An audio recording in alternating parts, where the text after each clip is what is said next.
At the height of last month's winter storm, as the city's water situation worsened, a senior director with CPS Energy sought to keep information about the outages confidential.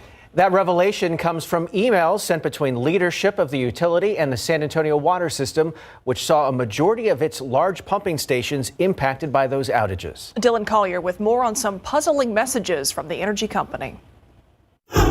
I left all my pipes running like I was supposed to, like we were all advised. But the winter blast on February 15th proved to be too much for Megan Rivera's Leon Valley apartment. Water poured through a bathroom ceiling, leaving behind chunks of sheetrock as the second floor unit sat in 5 inches of water for nearly a week. It's a lot. I'm like on the edge of a mental breakdown. Hold on to water service as long as they could. SAW's Chief Operating Officer Stephen Klaus last week told its trustees communication between the water and sewage utility and the power company was continuous, as a majority of SAW's large primary and booster pump stations were impacted by power brownouts during the storm. But this email sent by CPS Senior Director Clayton Crucy February 17th raises questions.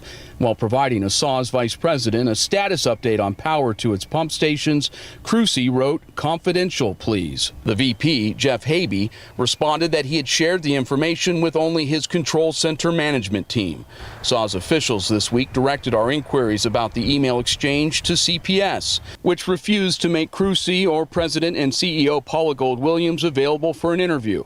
A spokeswoman instead said the information shared by Crucy had circuit and account numbers and cited growing security concerns for both water and energy infrastructure as the reason for wanting it kept confidential.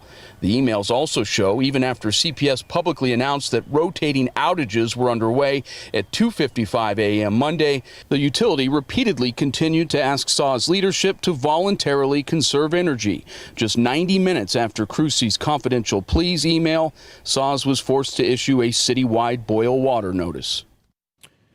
And Rivera's renter's insurance policy will keep her and her son in a hotel, but only until tomorrow. After that, she is on her own. Also, just a note about transparency. We have now been looking into CPS Energy's handling of the deadly winter storm for just shy of a month. Other than answering a handful of questions during media briefings, the utility has not made anyone from its senior leadership team available for an interview with our investigative unit. For the Defenders, Dylan Collier, KSAT 12 News.